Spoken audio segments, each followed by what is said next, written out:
नमस्कार. झकास रेसिपीमध्ये तुमचे पुन्हा एकदा मनापासून खूप खूप स्वागत. आज आपण वाळवणीच्या पदार्थामध्ये रवा कुरडई कशी बनवायची ते पाहणार आहोत. रवा कुरडई खमंग होते, खुसखुशीत तयार होते, पांढरी शुभ्र तयार होते आणि महत्त्वाचं म्हणजे रवा कुरडईची चव गव्हाच्या कुरडईसारखीच लागते. कोणाला कळतसुद्धा नाही की ही रव्याची कुरडई आहे म्हणून.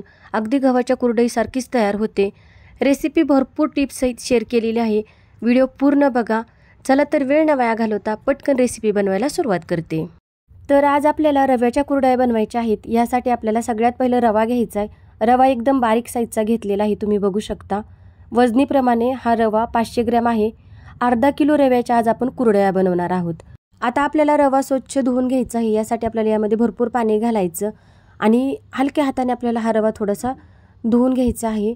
धुतल्यानंतर हे मात्र करायचं आहे 1 ते 2 मिनिट आपल्याला रवा असाच पाण्यात ठेवायचा, जेणेकरून रवा तळाला बसतो आणि पाणी वरती येते. 1 ते 2 मिनिट झाल्यानंतरच आपल्याला यामधील पाणी काढून घ्यायचं आहे. रवा पाण्याबरोबर यायला लागला की लगेच थांबायचं आहे. तर आपल्याला अजून एकदा असाच रवा धुवून घ्यायचा आहे. यामध्ये भरपूर पाणी घालायचं, हलक्या हाताने धुवून घ्यायचा. धुतल्यानंतर 1 ते 2 मिनिटासाठी रवा असाच पाण्यात ठेवायचा, जेणेकरून रवा तळाला जाऊन बसतो. 1 ते 2 मिनिट झाल्यानंतर हलक्या हाताने आपल्याला पाणी काढून घ्यायचं आणि रव्यातील पाणी काढत असताना पाण्याबरोबर जर रवा यायला लागला तर लगेच थांबायचं आहे. इथे मी रव्यातील पूर्ण पाणी काढून घेतले. आता आपल्याला यामध्ये भरपूर असं पाणी घालायचं आहे. रवा बुडून वरती पाणी येईल भरपूर असं इतकं पाणी घालायचं आहे. आता हा रवा आपल्याला 3 दिवस भिजत ठेवायचा आहे आणि रवा भिजत ठेवल्यावर सकाळ संध्याकाळ रव्यातील पाणी काढायचं आहे. परत दुसरं पाणी घालायचं आणि 3 दिवस आपल्याला असाच रवा भिजत ठेवायचा आहे. तिसऱ्या दिवशी तुम्ही बघू शकता रवा मस्त असा भिजला आहे आणि हे जे वरचं पाणी आहे ते आपल्याला अलगद हाताने काढून घ्यायचं आहे एखाद्या भांड्यामध्ये. आणि पाण्याबरोबर आपल्याला चिक अजिबात जाऊन द्यायचा नाही आणि चिकामध्ये सुद्धा आपल्याला पाणी अजिबात ठेवायचं नाही.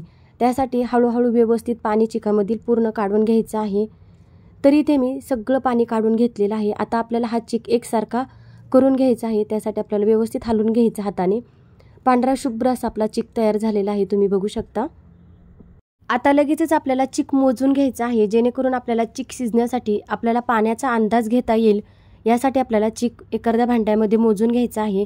तरी इथे आपला 1 डब्बा भरून चिक तयार झालेला आहे. आपल्याला एवढंच पाणी घ्यायचं आहे, 1 डब्बा.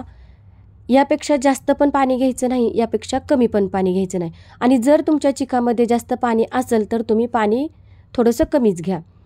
यानंतर इथे मी गॅसवर पातेलं ठेवलं आहे. आता या पातेल्याला आपल्याला थोडंसं तेल लावून घ्यायचं, जेणेकरून चिक हा पातेल्याला चिटकणार नाही.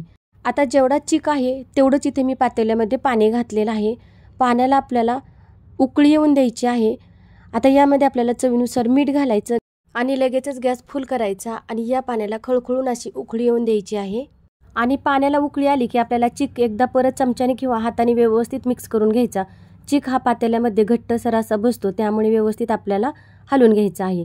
तर एका हाताने पातेलं धरायचं आणि दुसऱ्या हाताने आपल्याला चिक हलवत राहायचं आहे. तर इथे मी बेलण्याने हा चिक हटवून घेत आहे आणि चिक हटत असताना आपल्याला एवढं मात्र करायचं आहे, गॅस एकदम आपल्याला बारीक ठेवायचा आणि चिक हळूहळू सोडायचा आणि सतत हलवत राहायचं आहे, जेणेकरून यामध्ये गुठळ्या अजिबात होणार नाही. आणि हे करत असताना तुम्हाला मी अगोदरच सांगितले, गॅस बारीकच करायचा एकदम.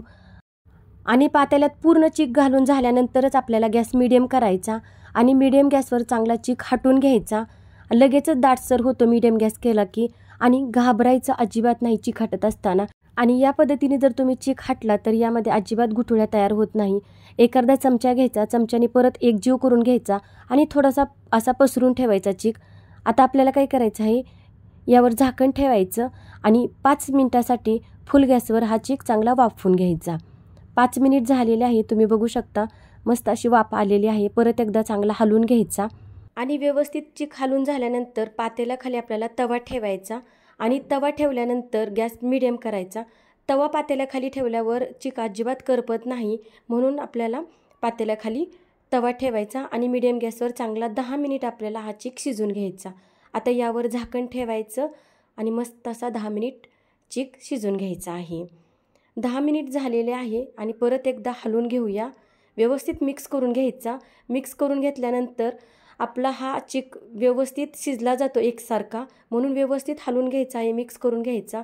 आता परत यावर झाकण ठेवायचं आणि 5 मिनिट आपल्याला हा चिक चांगला शिजून घ्यायचा आहे. तर 5 मिनिट झालेले आहेत. मस्त असा चिक शिजलेला आहे, बघू शकता. आणि चीक शिजला आहे हे लगेच समजतं. चिकाला थोडीशी चकाकी येते, त्यामुळे आपल्याला लगेच समजतं हा चीक शिजला आहे. आणि चीक जरी जास्त शिजला तरी लगेच पातळ होतो, त्यामुळे आपल्याला व्यवस्थितच चीक शिजून घ्यायचा आहे.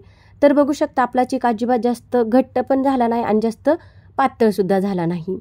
तर इथे मी रव्याचा चीक हा 20 मिनिट शिजून घेतलेला आहे. आपला चीक चांगला व्यवस्थित शिजला तर कुरडई अजिबात चिटकत नाही, अजिबात तुटतसुद्धा नाही. त्यामुळे चीक शिजून घेणं चांगलं गरजेचं आहे. आता चीक हा शिजला की नाही हे कसं ओळखायचं, तर हाताला थोडंसं पाणी लावायचं आणि चीक हातामध्ये घ्यायचा. हाताला जर चीक चिटकला तर समजायचं चीक अजिबात शिजलेलं नाही, आणि जर हाताला अजिबात चीक चिटकला नाही तर समजायचं मस्त असा चीक शिजलेला आहे. इथे आपला सुद्धा मस्त असा चीक शिजलेला आहे, अजिबात हाताला चिटकत नाही. आता लगेचच आपण याच्या कुरडया घालून घेऊया. आणि कुरडया घालण्या अगोदर आपल्याला प्लॅस्टिक अंथरून घ्यायची. त्यानंतर आपल्याला सोऱ्या घ्यायचा, सोऱ्यामध्ये आपल्याला चीक घालून घ्यायचा आणि चीक सोऱ्यामध्ये घातला की लगेचच झाकून ठेवायचा. आपल्याला चीक अजिबात थंड होऊन द्यायचा नाही. जर चीक थंड झाला तर कुरडई घालायला मात्र खूप जड जाते, त्यामुळे आपल्याला चीक अजिबात थंड होऊन द्यायचा नाही आणि पटपट आपल्याला अशी कुरडई घालून घ्यायची आहे.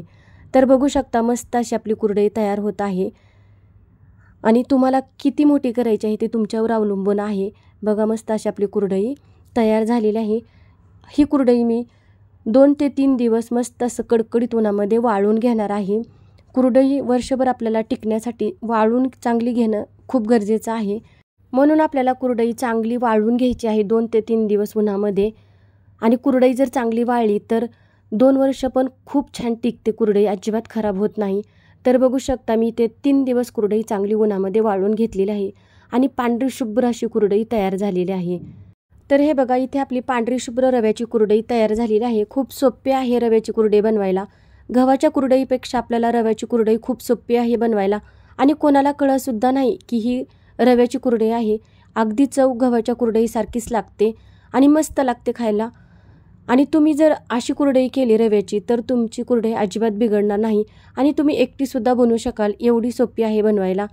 मी जेवढे तुम्हाला टिप्स सांगितले आहे त्या जर तुम्ही फॉलो केल्या तर तुमची कुरडई अजिबात बिघडणार नाही. पांढरी शुभ्र अशीच ही कुरडई तयार होणार. तर मंडळी, यावर्षी उन्हाळ्यामध्ये तुम्ही रव्याची कुरडई नक्की करा आणि कशी झाली ती कमेंटमध्ये सांगायला विसरू नका. आता आपण लगेचच कुरडई तळून घेऊया. तळण्यासाठी तेल चांगलं मी गरम करून घेतले. आता आपल्याला काय करायचं आहे, मीडियम गॅसवर ही कुरडई मस्त अशी तळून घ्यायची आहे. तर तुम्ही बघू शकता मस्त अशी पांढरी शुभ्र कुरडई चांगली तिप्पट फुललेली आहे.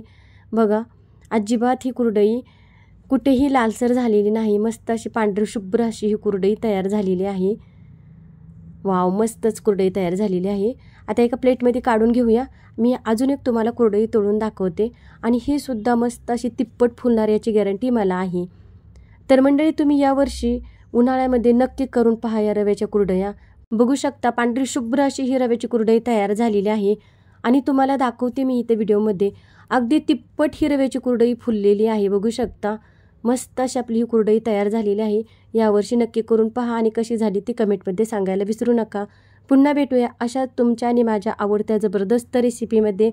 रेसिपी बघितल्याबद्दल धन्यवाद आणि तोपर्यंत मस्त खा आणि स्वस्त रहा.